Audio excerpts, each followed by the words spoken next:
All right, I've had enough. I've had enough. In honor of the Cincinnati Bengals,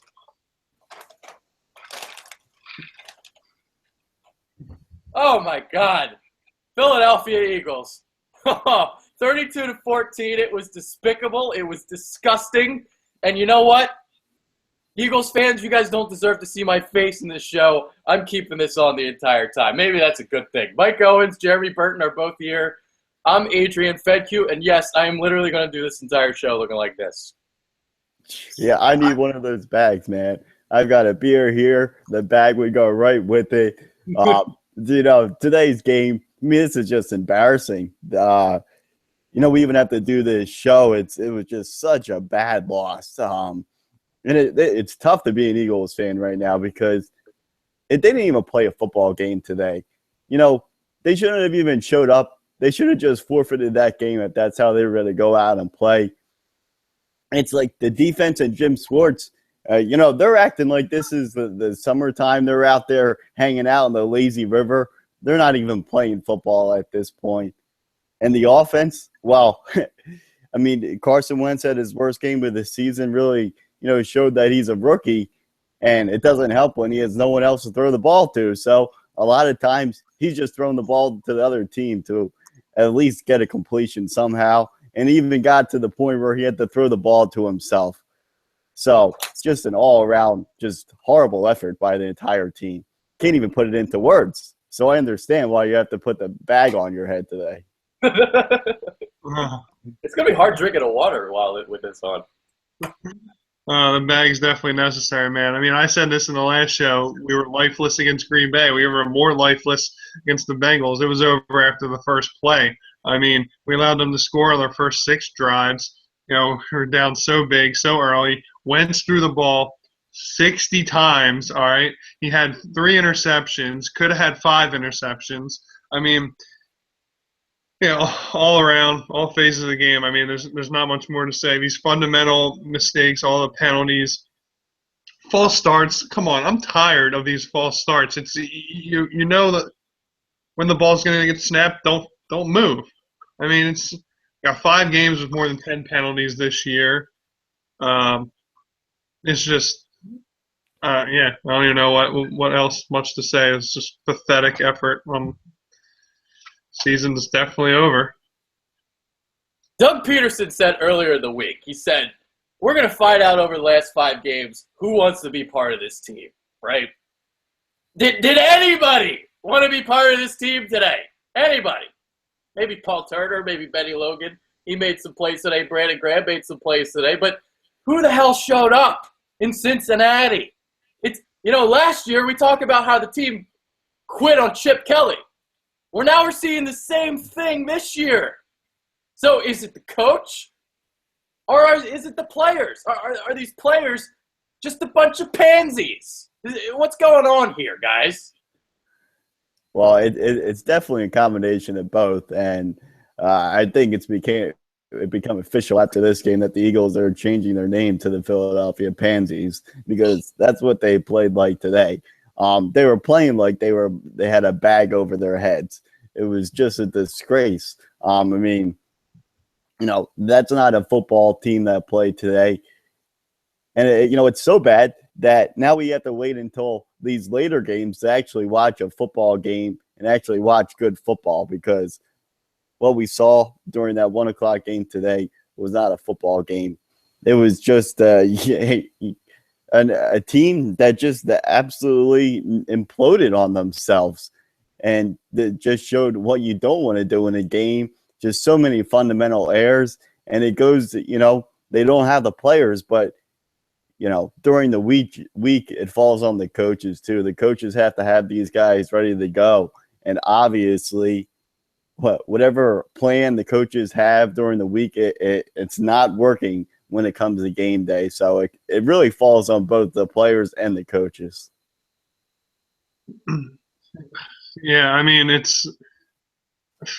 you can't just continue to shoot yourselves in the foot with the same mistakes. We're just not learning anything. The personal fouls, letting Andy Dalton down, two of his biggest weapons, just shred you for over 300 yards. I mean, he just made everything look so easy. Yeah, it wasn't a football team we saw out there representing our city. A lot of it goes, to the talent and also the head coach. I mean, Doug's been so inconsistent this year. He called a few good games, but what'd you do all week preparing for this game? Like, seriously, you're down, almost 30-0, like real quick. Like, hey, just no preparation, no leadership, no motivation. It's funny, we see these clips of him only after wins in the locker room with these great speeches. Like, I want to know what he's telling the team right now in the locker room. Is Doug really have that? Is he too nice to really push and motivate the guys? Because there's been no life in this team for the past 2 games, and I wouldn't be surprised if we don't get another win. We might get one, maybe. The way they're playing, whatever, man. Yeah, it's like Jeff Lurie. Jeffrey Lurie talks about emotional intelligence. What does that mean? If he's too nice and he can't lay it into the team properly after a despicable performance like this, if he couldn't lay it into the team after a despicable performance on Monday night, is he really the right coach for this team? I understand you got to give him a chance. I get it, but man, all right. I want to move on to Carson Wentz now. This was his worst game as a pro. We keep seeing regression out of him, and it's the same stuff. Fundamental flaws, mechanical flaws. I can't tell you how many times this season I've seen him overthrow the seam route. All the time. His footwork is bad right now. He's throwing into double coverage, triple coverage. He's locking on the receivers. So the question I ask is this, okay? Because you got Doug Peterson, former NFL quarterback.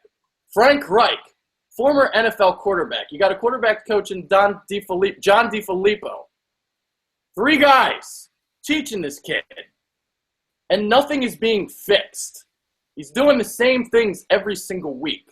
Yes, a lot of it's on Wentz, but I'm not hearing a lot of people talking about this. Are these coaches not coaching him up properly? Well, obviously they're not doing something right if he's making the same mistake over and over again. But I think the biggest problem is it really falls on the coaching staff and the game plan heading into the week. I mean, I know that the Eagles got behind by a lot in this game, but the fact that Wentz is throwing the ball now 60 times, he threw the ball 60 times in this game, and his top receiver out there was Doyle Green Beckham.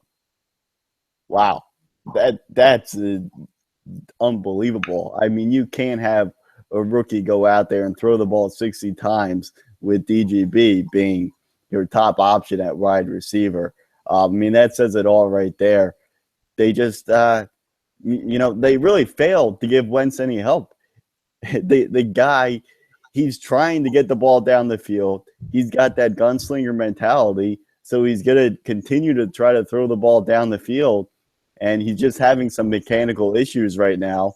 So, a lot of it falls on Wentz, but a lot of it also falls on the coaching during the week, and it also falls on the talent that he has around them. Yeah, there's so many fingers to point, like Mike said.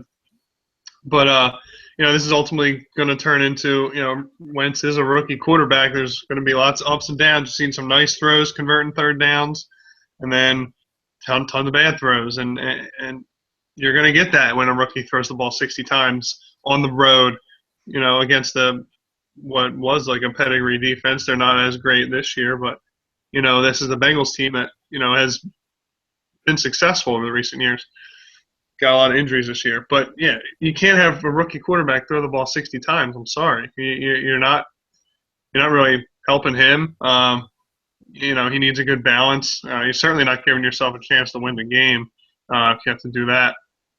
Rookie head coach and Doug, just like I said before, lack of preparation. We had no chance in this game from the first drive the Bengals took. It was just domination the whole way. There's too many people to list that are blamable. Yeah. It's I get that he's a rookie quarterback, but it is a little bit concerning because he's not getting better as the season's going along. He's getting worse. There's a regression here.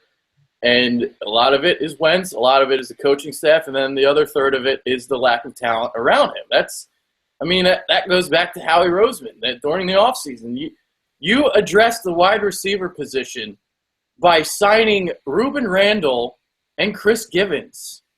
That's a problem. That is a huge problem. The wide receiver free agency class, it wasn't great, okay? But I'm seeing even, as this season's going along, guys that are being picked up off of waivers, guys like Taylor Gabriel. There's ways that you can improve your team throughout the season. We know that these receivers are terrible, and Howie Roseman did nothing to improve the wide receivers. So that to me is a huge problem. They did go back to Trey Burton today, which, where was that on Monday night? But Trey Burton showed up today. At least he wanted to play for the Eagles next season. God, but other than that, man, what do you say? Because Wentz had 3 interceptions, but it easily could have been like 5 or 6. Yeah, no, you're right. I mean, he's definitely regressing. And I think when the season started, their plan was to kind of sit Wentz this year because they kind of wanted to, protect them from this situation, from this happening where because they knew if he had to go out there, he wasn't going to have the weapons to throw to. So, the 3-0 start was so deceiving, and it really just hit a lot of our deficiencies, and it hit a lot of Wentz's deficiencies because honestly, I mean, the play calling was a lot better. The defense was playing a lot better, so they were able to get away with it. But, now as we get here later in the season, the team is struggling. We have a lot of injuries. So all these things are starting to come up now of why the Eagles wanted to kind of protect Wentz from, this type of play. So the positive thing is that it seems like Wentz, he has the right mindset. The guy's an absolute warrior. I mean, he was getting freaking beat down today out there, but he got up every time and he continued to fight. So that's a positive sign with him. It's just ironic that, our last franchise quarterback in McNabb, he always threw low. Now we got a quarterback who's always throwing high. The problem with this one is you throw high, it's going to be an interception. So that's why they really have to work on this thing with Wentz and with him sailing the ball because, if a ball goes in the dirt, it's going to be an incomplete pass, but you can't afford to have these costly interceptions. Yeah, it is kind of scary that he is showing so much regression. You would like to see, hopefully, 3 out of the last 4 games at home, that he'll at least show us some development at the end of the year to look forward to next year. Obviously, it's going to be a big offseason. He's got to get some more – how he's going to get some talent around him. But, the hot start was definitely deceiving. Defensive coordinators, got tape on them, were able to pick out what Wentz's tendencies, Doug Peterson's play calling. I mean, with lack of weapons that we have, there's only so much you can do, and there's only so much you can say. It's a shame. It's sad. It's not a good time in Eagles Nation down here. No, it's not. And quite frankly, I really don't know what else to talk about in this game. So, what else is there to say? Do we want to do final thoughts or do we want to just end this misery already? I'm getting hot. This bag is – I might suffocate. Yeah, there's not much else to say. I mean, it's just torture at this point that we have to go and – play another week and deal with the same stuff over and over again. You wish we could just end the season. And it just seems kind of ironic that the report came out this morning that the Eagles are possibly going to pursue Deshaun Jackson in the offseason when, our receivers just really don't show up. And I thought that, ended on this. I thought that Wentz kind of started to come up with an interesting tactic today where he decided if one by one he can start to kill off all his wide receivers, then he's going to be the only guy left that can catch the ball. So, hey, maybe that's the way that we can start to move the ball down the field, because it seemed to work pretty well in that one play where Wentz, got the ball batted down and he caught it himself and ran for 7 yards. So, hey, maybe that's our new offensive game plan. We'll take all the help we can get. But final thought is the shout out to my American Athletic Conference champion, Temple Bengals. Military Bowl game against Wake Forest, I believe. It's Wake Forest. It's not NC State. No, it's Wake Forest. But at least we got that conference championship and we're in a bowl game, so that's good. At least one of our our college can win if our pro team can't. Yeah, I mean that was an impressive performance yesterday against Navy, shutting down that running attack, running the ball really effectively, catching. PJ Walker's got a gun on him, so congratulations to Temple. And I want to, dude. I can't tell you how many bad Penn State takes I've heard today. They weren't one of the top 4 teams in the country. I don't want to hear it anymore. They're not better than Ohio State. I don't care that they miraculously beat them 24-17 because they blocked a field goal with 5 minutes left, even though they were outgained by 150 yards in that game. Ohio State had 1 loss. They had three wins in the top 10, okay? 3 wins over top 10 opponents. 2 of them, I believe, were on the road, all right? Ohio State is better than Penn State. They would beat them 9 out of 10 times on a neutral field. I don't want to hear about it, okay? I would even put Michigan ahead of Penn State. I don't give a shit, all right? So Penn State, I don't want to hear your bad takes anymore. You guys are in the Rose Bowl. Be happy about it. I mean, you guys weren't supposed to be this good this year. So that's my final thought.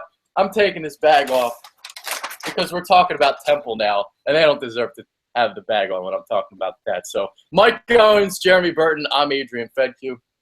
Fix my hair a little bit. We're out. Peace. Later.